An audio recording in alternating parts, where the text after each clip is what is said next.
इसलिए कर रहे हैं क्योंकि आपने रघुनाथ जी की लीला पूछा है। पर ये कथा कैसी है? सकल लोक जग पावनी गंगा। एक तो गंगा भोलेनाथ के जटा से निकल रही है, बह रही है। वो गंगा कुछ विशेष स्थान में ही प्रवाहित होती है। अगर आप प्रयागराज जाते हैं तो वहाँ गंगा जी में स्नान करते हैं और वो गंगा आपके पाप को मिटा देती है, आपके कल्याण करती है। और माता पार्वती ने जो सवाल किया है, भोलेनाथ कहते हैं आपने तो ऐसी गंगा का प्राकट्य किया है जो गंगा संपूर्ण लोक का कल्याण करने वाली है, लोक पावनी गंगा। इसलिए मैं आपका धन्यवाद कर रहा हूँ। देवी जानती हो, जिनके जिह्वा से भगवान का नाम ना निकले वो जिह्वा किसी काम का नहीं। जिस प्रकार में बारिश के मौसम में मेंढक बोलता है, उसकी वाणी का कोई वैल्यू नहीं है, उसी प्रकार जो व्यक्ति अपने जिह्वा से प्रभु का नाम, श्री राम नाम नहीं लेता, उसका जिह्वा बेकार है। भगवान आगे कहते हैं, देखो देवी ये राम जी की कथा तो ऐसी करतारी है जो कि संशय रूपी पक्षी को उड़ा देती है। इसलिए आपको मैं राम जी की हर कथा सुनाने जा रहा हूँ। लेकिन आपने सब बात तो किया, आपकी बात हमको अच्छी लगी, लेकिन एक बात हमको अच्छा नहीं लगा। मैया बोली, प्रभु आपको क्या अच्छा नहीं लगा हमको बताइए। अगर हमसे पूछने में कोई गलती हो गया हो तो पहले से हम क्षमा मांगते हैं। भगवान बोले, एक बात नहीं मोही सुहानी, एक बात नहीं मोही सुहानी, जगती मोहब्बत कहे भवानी, जगती मोहब्बत कहे भवानी, तुम जो कहो तुम जो कहा राम को आना,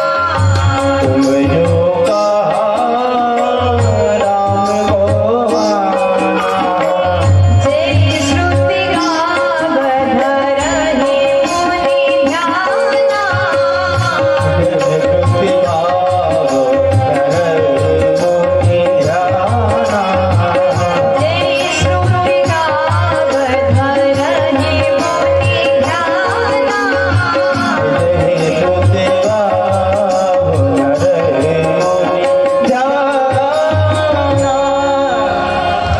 आपने जो सवाल किया राम कोई और है, भले ही आपने मोहब्बत ये सवाल को किया, आपको ऐसा नहीं बोलना था।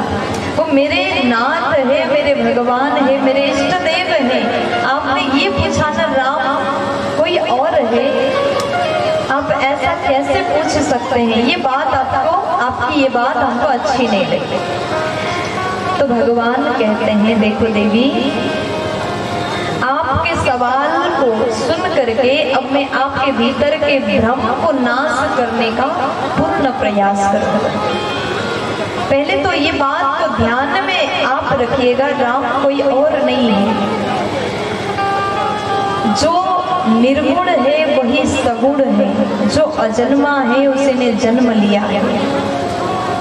जिस प्रकार से पानी का कोई आकार नहीं होता, जब तक आप उसको एक बर्तन में नहीं रखोगे तब तक पानी का कोई आकार नहीं है। अगर आपने ग्लास में पानी को भर दिया तो ग्लास का आकार में पानी आएगा। अगर आपने कटोरी के आकार में कटोरी में भर दिया तो कटोरी का आकार पानी लेगा।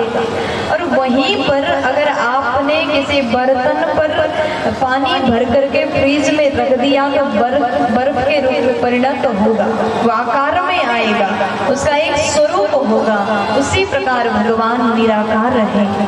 और जब भक्त भगवान को राम के रूप में देखना चाहते हैं तो भगवान धनुष बाण को लेकर के आते हैं। जब भक्त कृष्ण के रूप में देखना चाहते हैं तो वही निर्गुण निराकार सगुण साकार बन के कृष्ण के रूप में अवतार लेते हैं। अपने भक्त के प्रेम के कारण भगवान धरती पर प्रकट हो जाते हैं। कोई भेद नहीं है, सगुण ही निर्गुण है, निर्गुण ही सगुण है, दोनों एक ही है। सगुण ही अगुण ही नहीं कछु भेदा, सगुण ही अगुण कछु भेदा, सगुण ही अगुण ही नहीं कछु भेदा, सगुण ही अगुण